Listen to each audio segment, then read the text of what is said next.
New நிலம் channel views அனைவருக்கும் எனது அன்பான வணக்கம்.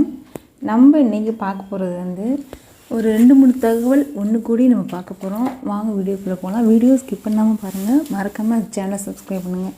இந்த வீடியோ பிடிச்சிருந்துச்சுன்னா மறக்காமல் லைக் பண்ணுங்கள். வாங்க வீடியோக்குள்ளே போகலாம். இங்கே என்னென்ன தகவல் பார்க்க போகிறோம் அப்படிங்கிறத முன்கூட்டியே நான் சொல்லிடுறேன்.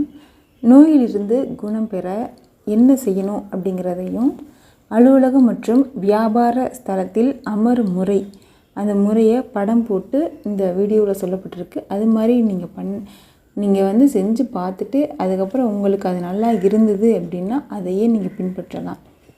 அடுத்ததாக, பெருமாள் கோயில் சென்றால் என்ன நம்ம கொண்டு போகணும், அங்கே எப்படி வணங்கும் முறை எப்படி அப்படிங்கிறத இந்த வீடியோவில் சொல்லப்பட்டிருக்கு. அதுக்கப்புறம் வியாபார ஸ்தலங்களில் பணப்பெட்டி, அதாவது கல்லாப்பெட்டி வைக்கும் முறை மற்றும் அமைக்கும் முறை, அந்த கல்லாப்பெட்டி பக்கம் நம்ம எப்படி உட்காரணும் அப்படிங்கிறதையும் இந்த படம் போட்டு இந்த வீடியோவில் சொல்லப்பட்டிருக்கு. அடுத்து பணப்பெட்டி, அந்த கல்லாப்பெட்டியை நம்ம எங்கே வைக்கணும், அந்த கல்லாப்பெட்டிக்குள்ளே என்னென்ன பொருள் இருக்கணும் இருக்கக்கூடாது அப்படிங்கிறதையும் இந்த வீடியோவில் சொல்லப்பட்டிருக்கு. இந்த வீடியோவை ஸ்கிப் பண்ணாமல் பார்த்தீங்கன்னா தான் உங்களுக்கு கண்டிப்பாக அந்த வீடியோ புரியும். வாங்க வீடியோக்குள்ளே போகலாம். முதலில் நம்ம பார்க்க போகிற தகவல் நோயிலிருந்து நம்ம ஒரு குணம் பெற, ஒரு நோயிலேருந்து எப்படியா வெளியே தேவைன்னு இருக்கும். அதுலேருந்து எப்படி வெளியே வர போகிறோம் அப்படிங்கிற அந்த எண்ணத்தை நம்ம நினச்சாலே அந்த நோயிலேருந்து ஃபஸ்ட் நம்ம வெளியே வந்துடுவோம், சைக்காலஜி பிரகாரம். அடுத்ததாக மஞ்சள் வண்ணம், அந்த மஞ்சள் வண்ணம் இருக்குது பார்த்திங்களா, அது நோய்களை போக்கக்கூடிய ஒரு நிறமாக காணப்படுது. பச்சை கலர்னு சொல்லுவாங்க, ஆனால் மஞ்சள் நிறம் நோய்களை போக்கக்கூடிய நிறமாக இருக்கும். எப்பேற்பட்ட நோயையும் இந்த மஞ்சள் வண்ணம் போக்கும். தோல் நோய் குணமாகும். அடுத்ததாக வி அப்படிங்கிற எழுத்து இருக்குல்ல, அந்த எழுத்தை உங்களுக்கு விருப்பப்பட்ட நிறங்களில் எழுதி தினமும் ஒரு 10 நிமிஷம் அந்த விங்கிற எழுத்தை நல்லா தியானம் பண்ணணும். இல்லை அந்த எழுதி அந்த எழுத்தை பார்த்துட்டே நீங்கள் தியானம் பண்ணினீங்கன்னா நீங்கள் எந்த நோயிலேருந்து குணம் பெறணுமோ அந்த நோயிலேருந்து கண்டிப்பாக குணம் பெறலாம். இதுக்காண்டி மருந்து சாப்பிட வேண்டாமா, இது மட்டும் பண்ணலாமா போதுமானா அந்த மாதிரி இடக்கு முடக்கான கேள்விகள்லாம் பதில் சொல்ல முடியாது. நீங்கள் இந்த ட்ரை பண்ணி பார்க்கலாம். ட்ரை பண்ணி பார்த்தீங்கன்னா கண்டிப்பாக குணமாகும். அடுத்ததாக, அலுவலகம் மற்றும் வியாபார ஸ்தலத்தில் அமரும் முறை, இது எப்படின்னு பார்த்தீங்கன்னா, வடக்கு அல்லது கிழக்கு நோக்கி அமரலாம். உங்களோட கடையில் வடக்கு அல்லது கிழக்கு நோக்கி நீங்கள் உட்காரலாம்.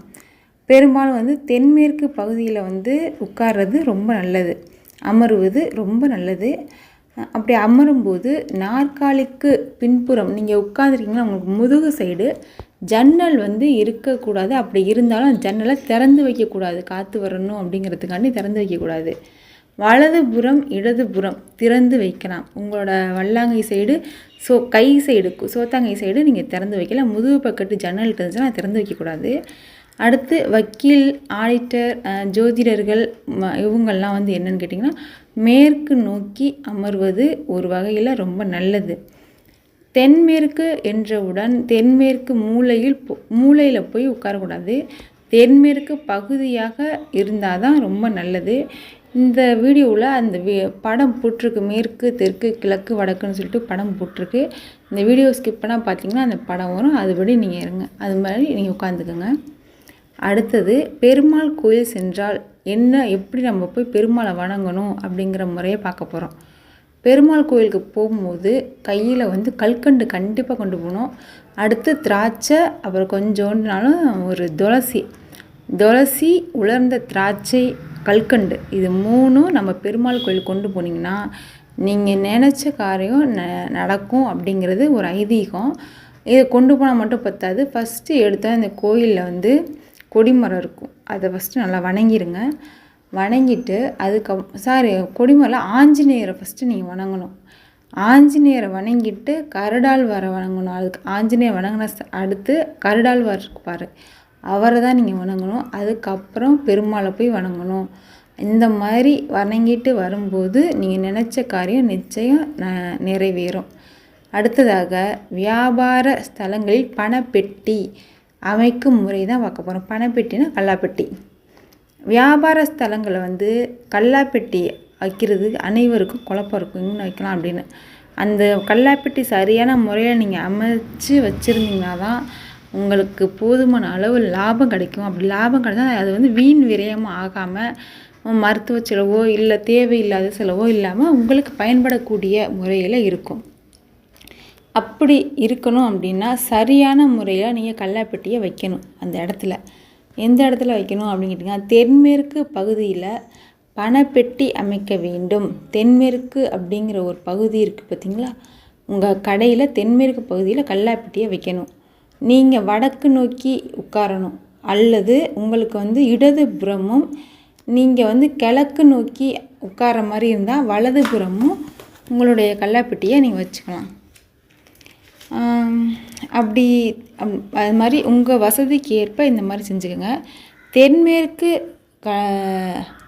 தென்மேற்கில் வந்து கடைசிக்கு, அதாவது தென்மேற்கு கடைசியில் போய் வச்சிடாமல் தெற்கு மத்தியில் வச்சுக்கணும். ஓகேவா? அந்த இடத்தில் மேற்கு புறமாக இருக்கணும். மேற்கு புறமும் இருக்கணும், தென்மேற்கு புறம். இந்த வீடியோ வந்து அதாவது படம் போட்டு வச்சுருக்கேன் பாருங்கள். மேற்கு, வடக்கு, கிழக்கு, தெற்குன்னு சொல்லிட்டு 1 2 3ன்னு போட்டிருப்பேன். அந்த படம் அதில் எப்படி இருக்கோ அது மாதிரி நீங்கள் வந்து கல்லாப்பெட்டியை வைங்க. தெற்கும் மேற்கும் இணைகிற பக்கத்து நீங்கள் வைக்கணும். ஓகேவா? மேற்கண்ட 3 இடங்களில் வைத்து பாருங்க. அனுபவபூர்வமாக உங்களுடைய லாபத்தை நீங்கள் உணரலாம். ஸோ 15 நாட்கள் சோதனை செஞ்சு பாருங்கள். அதுக்கப்புறம் உங்களுக்கு இடம் மாற்றிக்கோங்க. அடுத்ததாக பணப்பெட்டியில் என்ன பொருள் வைக்கலாம், என்ன பொருள் வைக்கக்கூடாது.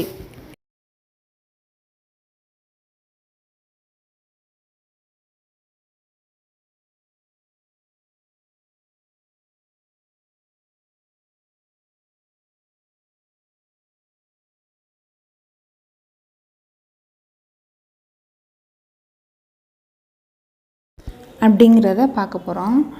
பண புழக்கம் அதிகரிக்க, பண வசியம் ஏற்பட பணப்பெட்டியில் வந்து சிறிய வெள்ளை துணி, அந்த வெள்ளை துணியை கொஞ்சம் எடுத்துக்கோங்க. ஒரு கச்சி பழம் சின்னோண்டாக எடுத்துக்கோங்க. ரொம்ப கச்சி பழம் பெருசாக எடுத்துக்காமல் அதுக்குள்ளே ஏலக்காய், கொஞ்சோண்டு பச்சை கற்பூரம், கொஞ்சோண்டு சோம்பு, இது 3ஐயும் சேர்த்து ஒரு முடிச்சு மாதிரி முடிச்சு கட்டிக்கி வச்சுக்கணும். இதனால் பணப்புழக்கம் அதிகரிக்கும், பண வசியம் ஏற்படவும் வாய்ப்பு இருக்குது. ஒவ்வொன்றையும் சுமார் 3 அல்லது 4 எண்ணிக்கைகளில் வைத்தால் போதுமானது. எதுனா சோம்பு, பச்சை கற்பூரம், ஏலக்காய், ஒரு 3 ஏலக்காய், 3 சோம்பு, 3 பச்சை கற்பூரம், அதை வச்சு ஒரு வெள்ளை மூட்டை மாதிரி கட்டி வெள்ளை துணியில் கல்லாப்பெட்டிக்குள்ளே வச்சுக்கோங்க. பண வசியம் ஏற்படும். இந்த வீடியோவில் சொல்லப்பட்ட அனைத்தும் கற்பனைகள் அல்ல. இது வந்து அனுபவபூர்வமாக ஒரு நூலில் சொல்லப்பட்ட தகவல்கள் தான். இதை வந்து செஞ்சு பார்த்துட்டு கண்டிப்பாக நீங்கள் கமெண்ட் பாக்ஸில் கமெண்ட் பண்ணுங்கள். அடுத்து வீடியோ மறக்காமல் லைக் பண்ணுங்கள் ஃப்ரெண்ட்ஸ். உங்களுடைய நண்பர்களுக்கு இந்த வீடியோவை ஷேர் பண்ணுங்கள். மறக்காமல் சப்ஸ்கிரைப் பண்ணுங்கள். நீங்கள் சப்ஸ்கிரைப் பண்ணிங்கன்னா தான் வீடியோ போடக்கூடிய மோட்டிவ் வந்து எனக்கு கிடைக்கும்.